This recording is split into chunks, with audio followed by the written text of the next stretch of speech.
Olá pessoal, tudo bem? Bom, eu sou o professor Rodrigo Dantas, sou professor do Instituto Federal de São Paulo, campus Matão, e eu vim apresentar para vocês o trabalho que é uma parte da minha tese de doutorado. E o trabalho é o seguinte, né? O software de GeoGebra no ensino de funções racionais para licenciandos em matemática, uma abordagem sociocultural. A minha tese de doutorado teve a supervisão, né, a orientação do professor Dr. Aguinaldo e a coorientação da professora doutora Emília, ambos da Unesp de Bauru. Qual é a ideia do trabalho, né? A ideia da nossa intenção nesse trabalho é trazer as contribuições do James Wurst. Quem é o James Wurst? Né? James Wurst é um psicólogo americano, professor da Washington University, e ele atua no departamento de educação. E aí, o que ele prega, né? Qual é a base teórica que a gente se apoiou, no caso do James Wurst? Então, é trazer as contribuições dele, né, para estudarmos as formas de domínio e apropriação dos conceitos de funções elementares mediados pelo computador no ambiente de ensino. Então, só falando um pouquinho sobre ação mediada, a ação mediada se refere à ação humana e essa ação normalmente está vinculada a instrumentos de mediação, como as ferramentas materiais e a linguagem. É importante a gente lembrar, né, que a ferramenta por si só, no caso o nosso computador, não possui nem executa nenhuma ação. É necessário uma pessoa habilidosa que, ao usar esses meios mediacionais, no nosso caso software, GeoGebra e o computador, consiga produzir significados com a sua aprendizagem. E o que seria esse domínio e essa apropriação a qual o James Wert se refere? Né? O domínio se refere a saber como utilizar uma ferramenta cultural habilmente. No caso nosso, de novo, o computador e o software GeoGebra. Se tratando do uso de instrumentos, o domínio ocorre em saber como ele utiliza para o propósito ao qual foi destinado. Agora, aprender a manusear corretamente a ferramenta, né? Essa é a ideia do domínio, né? Em relação ao software e ao computador, e a gente usa isso para tentar melhorar o ensino de funções elementares. Caso essa ferramenta seja utilizada em outro contexto, esse processo é caracterizado, né, ou característico da apropriação. Então, esses seriam os conceitos de domínio e apropriação propostos pelo James Wurst. Além disso, o que a gente pensou, né? O que a gente pensa? A gente acredita que o uso de tecnologias, seja smartphone, seja iPad, tablet, computador, notebook, né? Ou seja, o que for o uso do software, em qualquer um desses recursos que a gente citou agora, né? Que eu citei agora há pouco, facilitam e tornam a aprendizagem um pouco mais significativa, né? Como foi o trabalho, como foi feito o nosso trabalho? O trabalho foi feito com 12 alunos do curso de licenciatura noturna em matemática da Unesp de Bauru, a qual a professora Emília era professora da disciplina Funções Elementares. E essas funções elementares abordam as funções as funções vistas, né, em cálculo, né? Funções quadráticas, funções trigonométricas, funções exponenciais, logarítmicas, racionais. E é como se fosse uma disciplina de pré-cálculo que existe lá no curso de licenciatura em matemática. E aí a gente pensou em abordar os alunos com alguns tipos de funções e com algumas atividades para eles realizarem no GeoGebra, isso fora do horário de aula, né? Então eles eram alunos do curso noturno, a gente propôs algumas atividades em 4 tardes. E o trabalho que eu estou apresentando aqui foi a experiência de uma dessas 4 tardes. Então foi feito numa tarde com alguns alunos desse curso de licenciatura e essa abordagem não era obrigatória, não contava nota, não contava presença, nada para a disciplina. Era extra classe. Bom, como consistiu, né? Como que foi a abordagem com os alunos? Então, os alunos, a gente levou esses 12 alunos para um laboratório de matemática, lá no departamento de matemática, que possui computadores. A gente instalou um software no computador, nos computadores, para a gente captar o áudio, né? As conversas, e também captar as telas do que eles estavam manipulando no computador. A gente dividiu esses alunos em duplas e trios, e isso assim, foi extremamente interessante no sentido da interação entre eles, né? Então, assim, por exemplo, em dupla, a gente lançava algumas questões, uma folha com algumas atividades para eles realizarem, e é legal o lance de ser em grupo, dupla ou trio, pode até ser em uma quantidade maior, mas o que a gente achou interessante é que eles discutem, né? Tipo, às vezes um tem uma opinião, faz uma conjectura, o outro vai e fala, não é assim, ó, vai e mostra, né?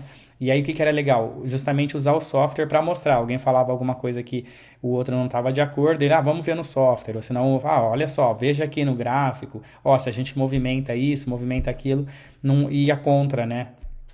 A conjectura de um dos dois, ou de repente realmente comprovava aquela afirmação que algum dos alunos havia feito. A dinâmica com 2 e 3, a gente deixou eles escolherem. A gente, pelos áudios, né, pelo que a gente captou, não teve diferença em relação a ser duplo ou trio. Uma pequena diferença, às vezes, que em trio a gente percebia que às vezes um aluno ficava mais tranquilo. E assim, dois ficavam discutindo e um ficava mais, se abstinha mais, né? Fora isso, deu tudo certo, mas assim, acredito que em dupla seja mais interessante, porque aí os dois trabalham, discutem, e em três pode acontecer de se tiver um aluno mais tranquilo ali, não participar tanto da discussão. Mas é bastante interessante essa interação dos alunos quando eles trabalham em grupo.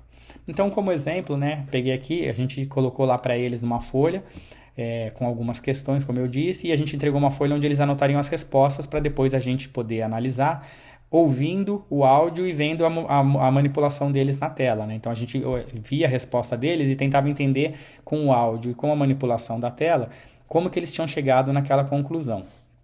Isso era bastante interessante. Então, uma primeira atividade, a gente colocou para eles assim, no campo de entrada, né, do GeoGebra, digitar a função f de x igual a x mais 1 sobre x. E na sequência a gente perguntou qual é o domínio e qual a imagem dessa função e pediu para anotar no caderno. A maioria dos alunos, né, acho que 100% para não falar 100% acredito, respondeu corretamente qual era o domínio dessa função, qual era a imagem. Uma pequena observação. Na imagem, houve alguns grupos se equivocaram. Mas, ao manipular o GeoGebra depois, o software foi feito, né? O desenho foi feito no software, e ao manipular o gráfico, eles perceberam erros na imagem e o legal foi que eles corrigiram depois na folha de respostas. Então, eles a princípio anotaram que a imagem, por exemplo, eram todos os reais, depois perceberam, mas como a gente esperava isso, né? A gente esperava que alguns grupos cometessem esse erro, a gente fez, na sequência das atividades, a gente fazia algumas perguntas que levaram eles a questionar aquela imagem que eles tinham colocado nesse primeiro item, né? E corrigiram, isso que eu achei legal, eles corrigiram o erro, né? Então, a imagem não são todos os reais, são todos os reais menos esse valor aqui, ó, nunca chega nesse valor. Isso foi bastante interessante. Em seguida, a gente perguntou também se eles responderam essa pergunta, né, com base na expressão, porque é possível a gente olhar a expressão da função e falar, bom, o x ali não pode ser zero, né? Não tem como fazer divisão por zero. Não precisava do gráfico. Ou se eles tinham, depois de ter digitado, visto o gráfico, percebido, né, qual era o domínio, né? Se tinha algum valor de x que não era atingido pelo gráfico da função. A maioria falou que respondeu, que sabia o que conseguiria responder, o que respondeu com análise tanto na expressão da função como no gráfico. Depois a gente mudou a função, se em vez de ser x mais 1 sobre x, a gente pôs x sobre x mais 1 e fez os mesmos questionamentos. De novo, as respostas foram bem parecidas, e aí a gente pediu para eles descreverem as semelhanças e as diferenças entre as duas funções. E aí foi bastante interessante eles olharem no gráfico e perceberem a existência das assíntotas, né? Assíntota em torno do x igual a 0, assíntota em torno do x igual a menos 1. Isso foi muito legal deles verem, porque com a expressão, simplesmente, eles não conseguiam observar isso.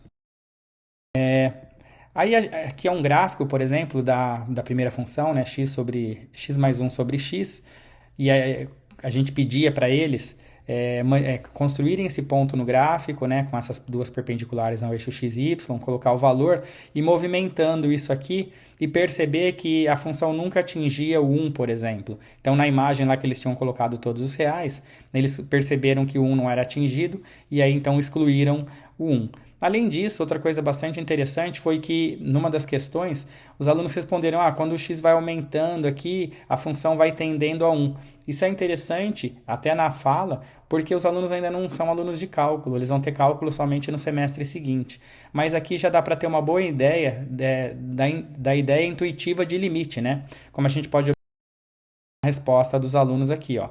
Ao aproximar o valor da variável x de zero, se for do lado positivo, o gráfico tende a mais infinito. Se for do lado negativo, o gráfico tende a menos infinito. Isso aqui são os limites laterais. E o detalhe é que eles não tiveram ainda cálculo. Então aqui a gente já está trabalhando com a ideia de limites laterais e aí espera que com isso fique mais fácil o entendimento da disciplina de cálculo no semestre seguinte. Entendeu? Então foi isso. Esse foi só é muito pouco tempo, né, aqui. Então peço desculpa se ficou alguma dúvida. Vocês podem me questionar durante o congresso aí. E rapidamente foi isso que a gente fez. Um abraço e obrigado.